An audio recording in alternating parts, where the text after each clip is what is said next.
Always hit the table. Hello, and welcome to Climate Change Roundtable. I hope you didn't catch the last words of my previous sentence, but you probably did. Welcome back. I know a lot of you loved last week's episode. Thank you again to Anthony for preparing so much on his surface stations project. It was honestly awesome. And I'll just, segue from that. Anthony, welcome back to the show. I know you've had an eventful week. I'm not sure you want to report on it, but how are you? I'm good. It's been a good week overall for me. Good week. Yes, I am aware. Sterling, how about you? You took some days off this week for your birthday. I'm pretty jealous. I did. I went to a really awfully played Ranger game, though a day at the ballpark's not a bad thing. Do the Rangers win? I said awfully played. That should speak. That speaks for itself. And then I spent the next day at least reading and lounging by the pool. Nice. So that was good. Linnea, every single week we do this, I feel like your room becomes more bare. Next week, there's going to be no bookshelves. There's going to be nothing. Well, that's right, because I won't be here anymore. I have to move out of my place tomorrow, and then I move into my new place in a couple of weeks. So I'm kind of floating off in the ether for a couple of weeks here. But I'm excited to see what your backdrop is next week. I'm going to try to replicate this, so we'll... Are you? All right, we'll see. Now I'm actually more excited to see what it looks like next week. I was saying that we were going to start this episode with my favorite, most charismatic vice president of all time, Kamala Harris. She gave, most charismatic ever. Does anyone disagree with that? No? Yes? Okay, great. It's brutal just watching her talk, but it's so brutal to the point that it's comedy. So let me just go ahead and play Kamala Harris here to start us off. In lines. And in that way, we can move clean energy from where it is created to where it is needed. It is literally about the transportation of energy. So think from a wind farm in Iowa to a suburb in Chicago, or from a solar farm in Nevada to a family farm in Missouri. How exciting is that? In lines. And in that... Sterling, how exciting is that? I think there's this thing called high voltage transmission lines that have been around 100 years or something. And we're all very excited about it. I couldn't be more excited if the Rangers were about to lose another game. It's just idiotic to think. So it's 2022. 4 months from 2023, and to think we're going to have the transition by 2030. We can't get a single 200-mile transmission line built in 8 years with the rules that were before the Biden administration, much less the new rules that the Biden administration has imposed. But we're going to build thousands and thousands of new transmission lines to ship power from where it's generated to where it's needed. Basically, they're going to impose all these environmental costs on flyover country, and the benefits will flow to the urban elites, the supposed benefits. And among those benefits are power outages, because that's what's going to come from this. More power outages for the urban elites. Of course, they have their Generac private generators on site, so maybe they won't suffer as much. She appears to be excited about this destruction of wildlife habitat, this making the modern electric grid less reliable, the raising of energy costs. It's exciting. Yeah.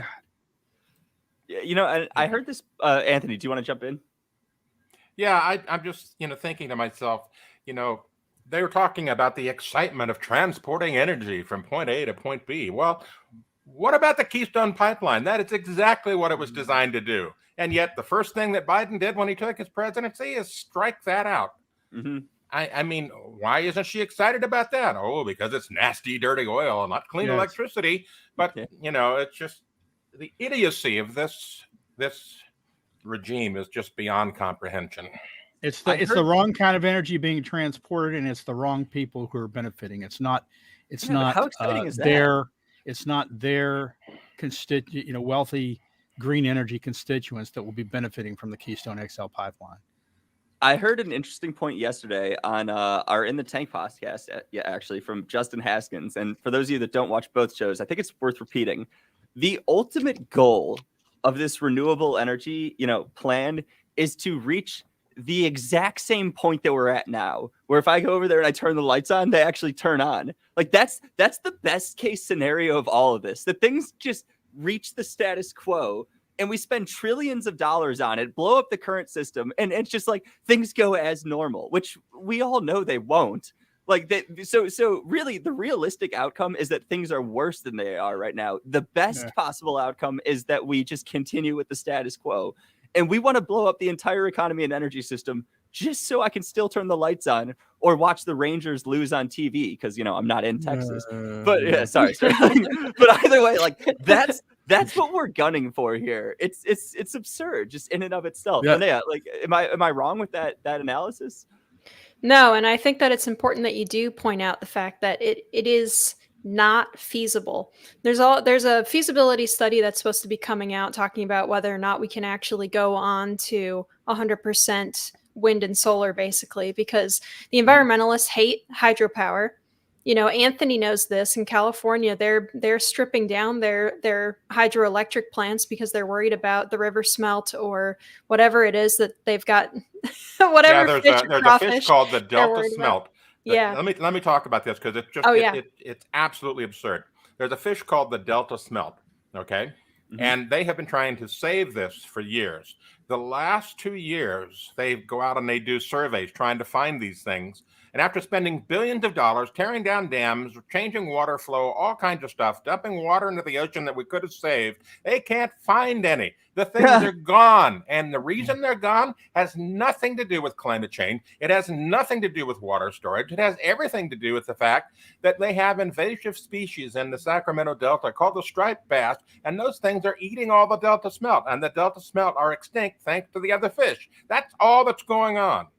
I mean, or they're delicious. No, I'm kidding. I'm not arguing. Striped bass are fun to fish for. But Kamala Harris, I mean, she's just the worst. I apologize to our viewers, but we actually have one more Kamala video. Does anyone have any more comments about how exciting transporting energy is before we move on? Someone in the comments said, "Don't you guys have an electricity grid in the U.S.?" I'm starting to wonder that too. I mean, I just want to say this. Justin says they want to make it, they want to spend all this money to reach the grid we have today, but that's not accounting for any growth whatsoever. Yeah. How many people will we have? How many additional people will we have in 2050 when the current grid that we have will be inadequate, even if they reach it? It's madness. Yeah. All right, let me get the other video. I had a comment. I just lost it. I hate that feeling when you have something and it just goes away. All right, more Kamala for everyone. No audio. Oh, do you not hear it? No. All right. For years, our nation and many of us have discussed, have lamented, have talked about the threat of climate change. For years, we debated the potential impact that climate change could have on our communities, on our country, and our world. And today we know the impact. If folks weren't clear about it before, just watch the evening news and see that the time for debate is long past. Very Orwellian. Climate change has become a climate crisis, and a threat has now become a reality. In recent days, deadly floods have swept through Missouri and Kentucky, washing away entire neighborhoods, leaving at least 35 dead, including babies, children. As has been reported, 4 children from one family. That's science right there. So the devastation is real. The harm is real. The impact is real. And we are witnessing it in real time. Well, I mean, I don't know if she's trying to evoke Trump there, bringing up babies. Well, let me point out that the worst flooding that ever happened in Kentucky happened during the flood of the Ohio River in 1937. And what happened here is due to thunderstorms producing flash floods. There's no comparison. But the problem is that like most climate alarmists, and because Kamala can't discern facts from fiction, she doesn't have the wherewithal to do so. She is conflating a weather event, thunderstorms, from a stalled frontal system. A frontal system came into Kentucky, cold front, it stalled, and there was some circulation associated with the atmosphere, and it kept pumping moisture in from the Gulf that slammed up against that cold front right over Kentucky where it was stalled. It produced a lot of rain.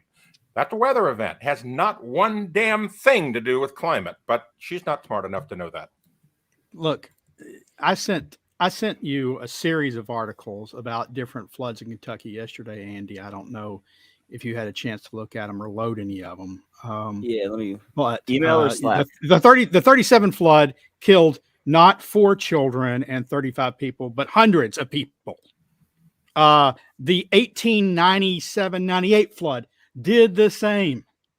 It's not as if, and these are at times when the temperatures were less warm than they are today. You know why Kentucky floods? Why so many people are affected when Kentucky floods? They live along river valleys with mountains and hills on the side. The flooding today is contributed to by development, which channelizes streams, which creates a lot of impervious surface. So when it does rain, more water washes into the rivers that people live along. It's the Ohio River Valley's flooded multiple times. It's affected Kentucky, Tennessee.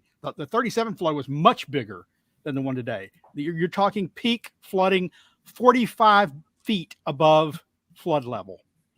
So this flood, as bad as it was, as terrible as it was, especially for the people, most directly affected, not only is it not a sign of climate change, it's not at all unusual for that region.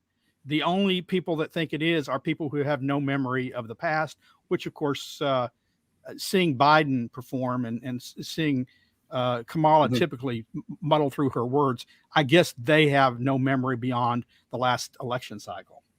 You made me think, who struggles through their words more, Kamala or Biden? Different reasons. Both seem to struggle to get through a speech. I want to pull up the climate at a glance summary, which we do intend to go into further detail on in the future on floods and climate change. And what's important to note here is Biden and generally climate alarmists in general point at the United Nations Intergovernmental Panel on Climate Change as their reasoning or evidence that all this is getting worse. And even the IPCC, which is just the acronym for Intergovernmental Panel on Climate Change, says there's low confidence that climate change is impacting flooding. So as you said, Anthony, this is a weather event, which is important to point out that one weather event isn't indicative of climate change, and pointing out that a family died isn't indicative of anything. Yeah. It's sad. I mean, don't get me wrong, but that's just pulling at people's emotional heartstrings to try to make them think something that isn't true, to try to create public policy. They know what they're doing. Oh, Kamala was right about one thing. She says you can see the change on our nightly news. It's true. Every time I turn on the news, I see some lie about climate change. I know. I didn't see that 30 years ago. I Sterling, actually saw that's a great real time. News. Sterling, that's a great time to pitch and to plug climaterealism.com, where we where we pick out the stories that are in the news that are hyping climate change, and we try to show why they're wrong in some cases or why they're right in others. What I find interesting about all this is that they really do act like weather didn't happen prior to like 1910 or 1890 or whenever they decide that the impacts of human-caused climate change would start up. I mean, the way that the news discusses every single weather event that happens, whether it's, we haven't had any rain over here for, a couple of weeks, that must be climate change. We had too much rain here for a couple of weeks, that's climate change. It's every single thing. It is totally unfalsifiable. Yeah, and I've said time and time again that climate change has become the universal boogeyman for the media. Mhm. They will take that and apply it to anything and say climate change caused it without a shred of evidence. Yeah, I mean, and, now that and even if it contradicts something they said was caused by climate change last week. I mean, you can have two newspapers saying the monsoon season in India is being reduced by climate change one week, and the next week saying massive flooding in the monsoon season being enhanced by climate change. I'm sorry, folks, newspaper. You can't have the same cause for two diametrically opposed things in the same place at the same time. That's not science. That is religion. Yeah, well, you can do that, of course, if you're Kamala or you're the media. You can say anything you want because it's to become about a political tool, not about fact, not about reality. It's just politics, and that's all this is. Yeah, I mean, and now that COVID isn't as frightening to everyone, they've moved on to climate change and monkeypox, which is interesting. But we have the antidote. We have the antidote. Linnea's right. We have the antidote. We've got climate realism online, and people can go there and see us refute the climate alarm fairy tale of the day. Yeah, and we got the weekly show. Tune in every Friday, folks, so you can watch more Kamala Harris videos because we all love those. I may quit appearing if you keep playing Kamala Harris. I promise. I have no more Kamala videos. The next one's I think Scottish guy who's pretty funny. Let's get to that. Yeah. All right, you want to do that topic next? That's kind of my favorite topic we're covering this week. So this is the best. Okay.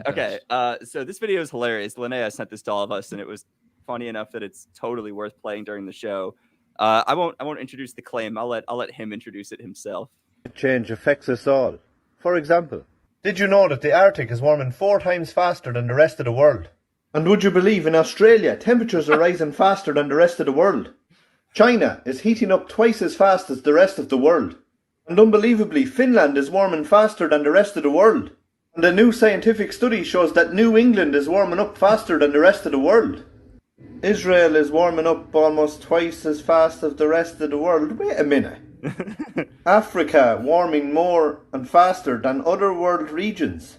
And this is devastating, but research shows that the South Pole is warming 3 times faster than the rest of the world. You're not a climate scientist, so just trust the science. All right. Yeah, that's just the best video. Yeah, I mean, it's like I said. Look, if everything is warming faster than the rest of the world, then nothing is warming fast. That is the rest of the world. He basically covered every region on Earth. Faster than the rest of the world. So how can any region be warming faster than every other region that is also warming faster than every other region? It's They've been throwing that is a catchphrase they have been throwing around for 2 decades. This place is warming faster than the rest of the world. And when you go and you watch some of these hearings where these climate alarmists show up and talk about it in Congress or whatever, or like a state hearing, where they're talking about, climate change is going to decimate Maryland. Well, you will see people that go in there and they will say specifically that climate change is affecting Maryland more than any other state in the nation. And we have to act now because we're going to lose Maryland if we don't. Seriously, that's the kind of mental viewpoint these folks have. Yeah. Anthony, so the reason that what led us to this entire video this week was all these articles that we saw about how the Arctic is warming, 4 times faster than the rest of the world, or 7 times faster. Apparently the rate that it's warming faster than the rest of the world is up for debate depending on what article you read. It's exponential. It's all faster than the rest. I gotta stop trying to do his accent. I can't do it as well. By the moment, it's faster by a different speed. Yeah. By the moment the article posted is what it is. Twice, 3 times, 4 times, 7 times. Yeah, within mere moments, it went up or down. Oops! I always tell everyone to silence their phones. I forgot to do it. Anthony, are we warming twice, 3 times, 4 times, and 7 times faster than the rest of the world in the Arctic? We are warming. The Arctic is warming infinitely faster than every place else. That's the bottom line. Infinitely faster. I mean, I can't doubt that. Yeah. Well, here's the problem with the Arctic. The Arctic is mostly sea ice, and sea ice that floats on the water. It melts every year in the summer, and it refreezes every year in the winter.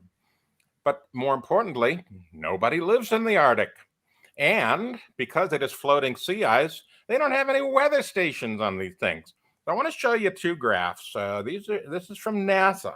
The first one and the second one, before and after, to give you kind of an idea. Can you bring that up, Andy? Yes, pulling them up now. One of the graphs you sent me doesn't actually appear to be working, but here's one of the two pulled up now. Okay, well that's the second one. I need the first one. Yes, that's the wrong one. The link you sent me does not. Well, give me a second. Okay, well that's all right. Oh, there it is. There's the first one. Got it. Okay, so this is from NASA, and this is the June 2022 temperature anomalies for the entire world. Now I want to point out. Look at the South Pole, and you can see Antarctica there with two giant red blobs on it. And then you can also see the Antarctic Peninsula, and you can also see that the Arctic is orange, which says it's about 1 degree to 2 degrees warmer than normal, supposedly. Okay. Yeah. Now let's look at this particular map is based on a 1,200 kilometer smoothing radius. What that means is they are interpolating data across 1,200 kilometers distance to try to get the temperature in that area where there are no weather stations. Now, they also provide a 250 kilometer smoothing. Take a look at that one. That's the next one. Hey, look at that. A bunch of stuff disappears. There's no weather stations in the Arctic. None. Zilch. Nada. So it's all gray. And in the Antarctic, well, look at where the biggest hot red blob is. It's in the Antarctic Peninsula. Guess what's in the Antarctic Peninsula? The highest concentration of human population in Antarctica, where you can't live unless you have heat and generators and things like that. And so when you're measuring the temperature next to where you live, you're also measuring the waste heat you produce. The rest of Antarctica doesn't have any weather stations hardly, but look, they smear it around. There's that big red band down there. They're trying to smear it around. The bottom line is they don't have data to support these claims of the Arctic or the Antarctic warming faster than any other place or not. And a lot of these other places that make these claims about this is warming faster, that's warming faster, have to do with the fact that like we reported last week, much of the temperature data is corrupted by placement next to heat sources, heat sinks, and other artificial biases. That's the bottom line here. The temperature data is not fit for purpose. Are you telling Gary that his Antarctic beachfront property isn't going to sell? That's a good one. Even, what's interesting, you look at this map, it shows most of this, like, because the planet is mostly oceans, they're warming faster than the rest of the world. But that's because of how they started accounting for ocean heating, not from buoys, which they set up to be unbiased, but from ship engine intake valves, which were not set up to measure the ocean water temperatures for official records. What's interesting to me, though, is all the places where it's cooling faster than the rest of the world, where temperatures are going down or remaining stable. And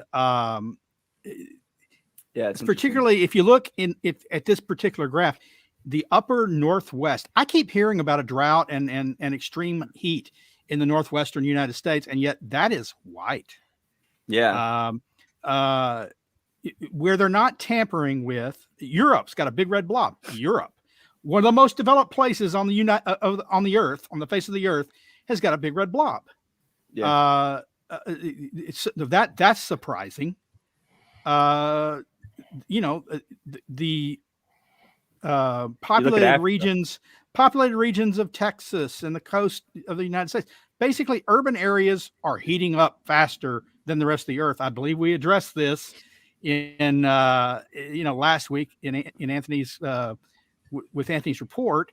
Places that are more rural are not warming faster than the rest of the earth. In fact, some of them are cooling. If you look at places in Australia, where is it warming faster? Along the coast. Where are Australia's cities? Along the coast. What's happening out in the vast hinterland of Australia there? Wow, that's blue. Neutral. That's actually cooling, declining temperatures, right? The maps really tell a lot of the story if you know the data and what's going on. Yeah, you can see it in in Africa too, like South Africa, one of the more developed areas. We're seeing warming. Just north of that, it's stable or cooling. Same thing in South America, Brazil, warming, and then just south of that, we got cooling. So yeah, it follows the same logic.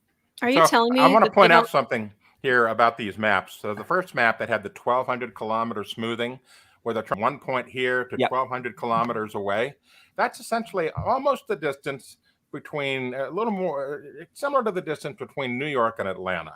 And so it would be like trying to say that the heat wave happening in Atlanta is indicative of the temperature in New York and the way that they're applying it to these maps. And that is the lie that NASA is putting out. Yeah. You can still see a little bit when you kind of go back, you can see a little bit of the cooling, but yeah, most of the I mean, the entire Antarctica or South. I don't like their scale at all. What? Just how like similar all the colors are? Because the cooling trends that don't exist are expanded further than the warming trends that do exist. So you actually don't have any, like, it biases the colors that they chose in the degree to which they chose to apply them. Has a bias towards the warm colors. Just also by the way that it's designed. And that's and this kind of stuff, Anthony, you've talked about this before, and Sterling, you've talked about this before, but the way that they color maps on the Weather Channel makes a huge impact on the way that people interpret what the weather is like. Yeah, we've looked at this. Yeah. Right. It's psychological conditioning when you make something that's 80 degrees or 70 degrees in the case of Canada. I had a couple of maps up last week where we showed Canada's temperatures being reported by, I think it was the CBC up there, and they showed bright red for 70 degrees, like it's a massive heat wave or something. That's room temperature. What the hell? Yeah. Also, just they have the cold, like if something's cold or getting cooler by the greatest degree on this map, they have it purple, which is, I could see people very, very easily mentally relating that to dark red. It's like blue, sure, you relate that to cool, but purple is just, in terms of actually how you mix colors, very similar to red. Not that that's the most important thing in the world. All right, so we were going to cover one more. I think we should just, be thankful that what they don't do is sort of impose cartoon characters over different regions. So like in the middle of Europe right there, they imposed a cartoon character dying of heat stroke, and in California they don't have. I'm giving them ideas, right? Yeah, Bugs Bunny. They don't show fire, flaming up, and coastal Texas they don't show people standing up against the storm hoping they don't get blown away. I think we should be thankful that they don't go that far. We always seem to make a South Park reference. It's cool if it's Kenny from South Park. He's always dying. Yeah. The shadow. Global warming is coming. Oh my God. It'll be here 2 days before the day before tomorrow. 2 days before the day after. Yeah, the day after tomorrow. Oh, that's today. I'm so hot. Oh, insane heat is a symptom of excessive hypothermia. Man, I'm glad you watch as much South Park as me, Sterling. That's awesome. It's the best show of all time. All right, so the final story we wanted to cover this week was hurricanes, and just how the media is, and I'm pulling something up here just to kind of give a sense of how the media is reporting this, but how they're highlighting the fact that there hasn't been a lot of hurricanes this year, but they're reporting it in a way that makes it seem like there's been far, far more, or that it's incredibly catastrophic. Here, one moment. Almost got it. Okay, here we go. So this is a WAPO article, Washington Post. Despite slow start, NOAA still predicts above average hurricane season. And that one's one of the least alarmist headlines of them all. Linnea, I know that you've looked into this but wait, what did you, please keep on topic, credit card debt not relevant here. That must have been you, Anthony. That's pretty funny. Linnea, I know that you've kind of taken notice of the fact that the media is really just hammering home the point that, oh no, even though there aren't hurricanes right now, that it's been a slow start to the season.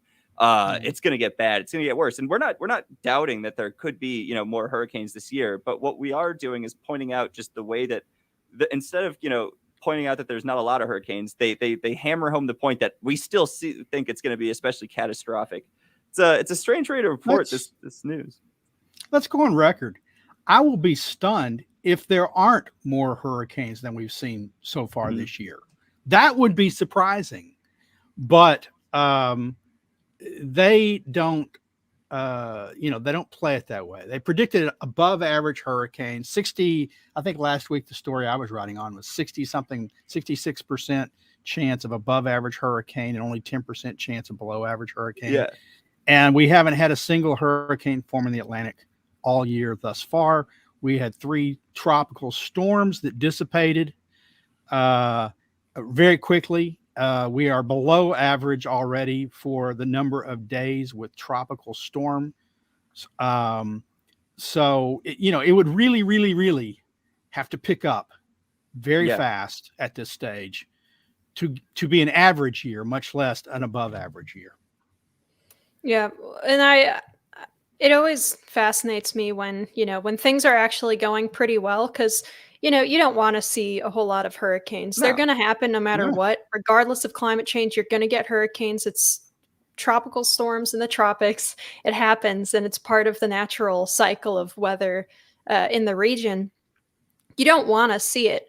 But the idea that good news is actually, they're like trying to compensate for it, trying to come up with a way to spin it into something like, oh, but don't worry, it's going to be bad. It's going to get worse, guys. Don't worry. That's just gross. It's unscientific to try to spin it into an alarmist position to say, don't cancel your plans to stock up on food and water and keep your generator topped off. Don't tell people to not be prepared for the hurricane season, because August through I think the first week of October is usually the busiest time of year for hurricanes.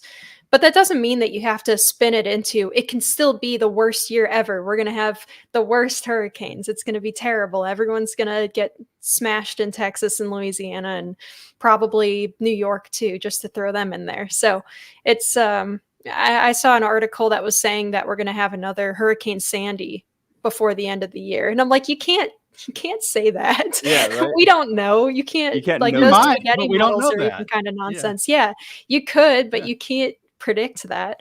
There's no way at this point. Well, look, like you say, this is typical.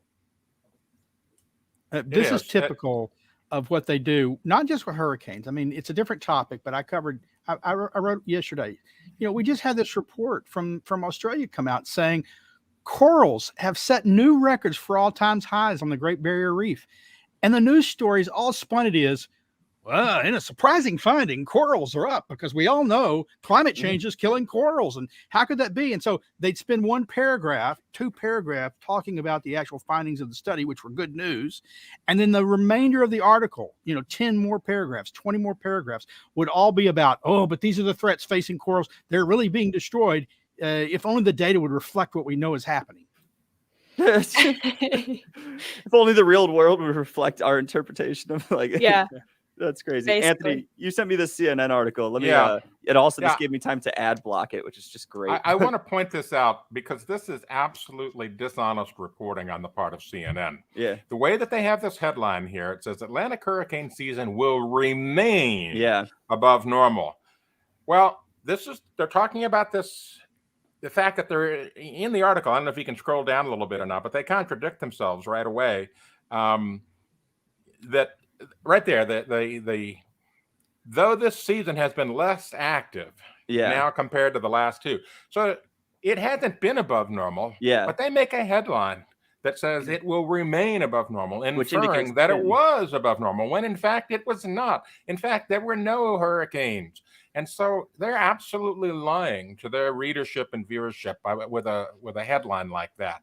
And that's the problem with the media. Either they're too stupid to sort it out, or they're pushing an agenda. And that's the problem with the media out there. They misrepresent climate change because they believe in it. And, they supposedly have a grasp of it when they don't.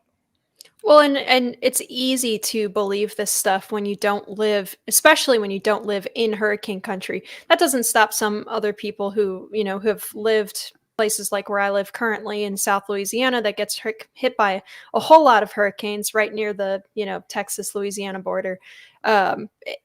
You see some people down here who believe that it's been getting worse, even though they just went through a 13-year period where they had no major landfalling hurricanes whatsoever. Somehow people just forget, and their brain goes, okay, we had Katrina, and then we had Harvey. Therefore, hurricanes are getting worse. And it's pretty incredible. But then when you see people, from where my parents live, or where where I grew up in Illinois, they have no idea. If the Weather Channel says hurricane season will remain worse than usual or above normal, they're fully able to accept that this year we've been just getting pounded down here, even though there's only been, like Sterling said, about 3 storms that have even formed up in the Atlantic. So it's really easy to assume that they are reporting correctly when you don't live somewhere where you are impacted by it. Yep, and people, exactly like you right. said, have very short memories. Very short. You can compare it to something else that's going on. And this is not something that Heartland takes a position on. It's not something I want to get into detail on, but I keep being told we don't have a crisis on the border. And when governors start shipping illegal aliens to cities in the Northeast, and the New York Times says we don't have a crisis, and the Washington Post says we don't have a crisis, and when suddenly 3,000 new immigrants show up on buses from Texas and Arizona in the Northeast, suddenly there's a crisis. How could this be happening? They didn't realize it before they showed up in the buses. Well, it wasn't a crisis for them. Yeah. Right. And yeah, that's exactly correct. You don't know unless you're the one being directly impacted by it.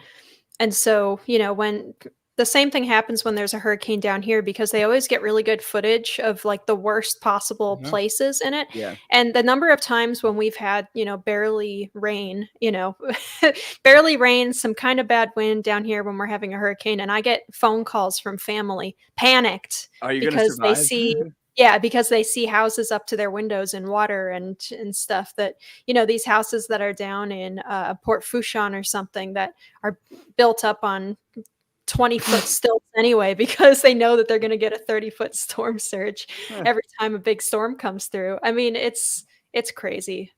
Yeah. And, a lot of people just simply don't pay attention to history. And the other big problem, and I've noticed this being in media for 35 years myself, people often just skim headlines and do not read the full article.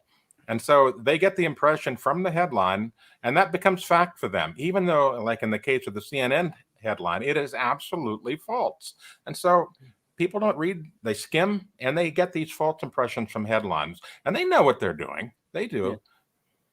Yeah. I mean, I'd be lying if I said I didn't do that to a degree. We're inundated with such a great amount of media these days. It's impossible to pay attention to all of it. So we all skim.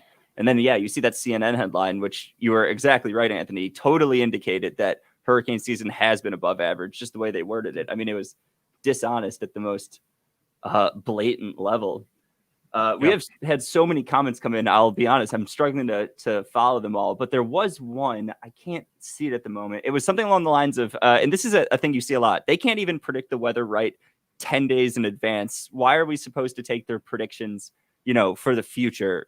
Which is something you hear a lot. I don't know if any of you want to take that claim on, Anthony. I can take that. Yeah. Okay. Yeah. If I find it, I'll show All it on right. the screen. First of all, when I first started doing weather in 1978, before we had supercomputers and other forecasting aids, our ability to predict the weather was about 3 days out. Mm-hmm. Okay, on any kind of an accurate basis. And back then, it was done entirely based on manual, human-based methods with knowledge, as well as some tricks such as looking to see how the weather will progress and continue as it moves across the country, called the persistence method. Now we have these computer models, complex machines that are out there calculating the state of the atmosphere. The problem that we've got is that, like with the persistence method, where it was just the weather is going to move in a linear fashion across the United States, and therefore 3 days from now over here in Chicago, it will be like this. That breaks down after a while because the weather itself is chaotic. There's a chaotic component, a random component to the way the atmosphere moves. And that wasn't predictable by linear methods. And so now we have these computer models that supposedly can predict to some degree the chaos in there. And they can up to a point, but they can still only do accurately out to about 7, maybe in some cases 10 days. right? There's been an improvement in weather forecasting. Well, climate is nothing more than an average of weather, high and low temperatures, rainfall, and so forth. And so therefore, if weather is chaotic, by definition, climate is chaotic, but it's just on a longer scale. The problem that we've got is that the entire Earth's ecosystem, including the weather, is completely chaotic. And therefore, trying to predict it in a linear fashion out, 10, 20, 30, 50, 100 years is fraught with the fact that it's going to break down at some point. That linear progression method that can't really grasp the chaos, and you can't predict chaos past a certain point. You really can't. Doesn't matter how powerful your computer is. And so that's the problem. You can't predict accurately out into the future because of chaos. I mean, to be fair, even with the computer models and everything, to say they're accurate means most of the time they get it right. Not all of the time, because I get predictions of rainfall here all the time that don't occur. You know, they've gotten better, but it's not perfect. And when you compare these computer models, in game theory and some other disciplines, they talk about, okay, in science, you talk about the null hypothesis. You compare it to the null hypothesis. In other words, no change. And if the computer models do worse when compared to predicting no change, and they do, by the way, then you got to question the models. If the Farmer's Almanac, you ask yourself, who's more accurate, the Farmer's Almanac that's been around with I honestly couldn't tell you how they go about predicting what they do in the Farmer's Almanac. But, if you compare it to the Farmer's Almanac, and the Farmer's Almanac is correct more often than your computer model projections, and I don't know if that's the case, but I do know it is the case to the null hypothesis, then you shouldn't place a lot of faith in the computer models, and you certainly shouldn't be making expensive, life-changing, liberty restricting public policies based on computer models that don't do better than predicting no change. You don't want Kamala making policy? The most charismatic vice president of all time? You brought her up again. I'm going to have to hang up. Don't want to hear about it. Let's see. I'm trying to. Were there any other comments we should address quickly? Man, there's so many. It's hard to follow. Anthony, by the way, well done on that answer. Just totally out of the blue. That was impressive. Thank you. Yeah. I know we're a bit short here. We ran through all of our topics. Does anyone have anything else they want to add this week, or do you all just want to sign off a bit early, saying that we only started extending recently? Sign off. All right. Well, just an announcement for next week. There's a chance that we'll be rebroadcasting one of our international conference on climate change speeches, just because some of us are out of the office. Me personally, I'm going to be fishing up in Canada, which according to the weather is 70 degrees and the hottest it's ever been. And also, we all know that climate started only about 100 years ago, and everything before that is, irrelevant. So it's the hottest Canada's ever been. It was Eden until the internal combustion engine was invented. Yeah, right. It was unimportant. Yeah, that was the fall, right? That's that's the forbidden fruit that we didn't pluck from the tree. We dug from the ground. Yeah. So we may be live. We may have an ICCC report, but either way, we'll be back a week after. We're going to be announcing our next international conference on climate change soon, dates and all that. So stay up to date on all that. I'm sure we'll have info about it in here when that happens. Outside of that, anyone have any closing words they want to add, or nope? All right. Well, I can think of one, and that was a maxim from NASA way back on the Apollo program. And they had a maxim that they distributed to all the engineers. And they said, "In God we trust, all others bring data." Yeah. And also, just us, we broadcast on multiple channels. So if you want to, if some of you are talking and it seems like we're responding to things that you're not seeing, head to the Heartland Institute's YouTube channel. That's where most of our viewers are, and that's where the most active conversations are. You might be watching us on Rumble, Facebook, Twitter. Just two Facebook pages. So yeah, head to YouTube, just search for the Heartland Institute or go to youtube.com/the Heartland Institute. Subscribe, hit the bell. I have this fancy graphic, which I haven't shown once. It doesn't matter.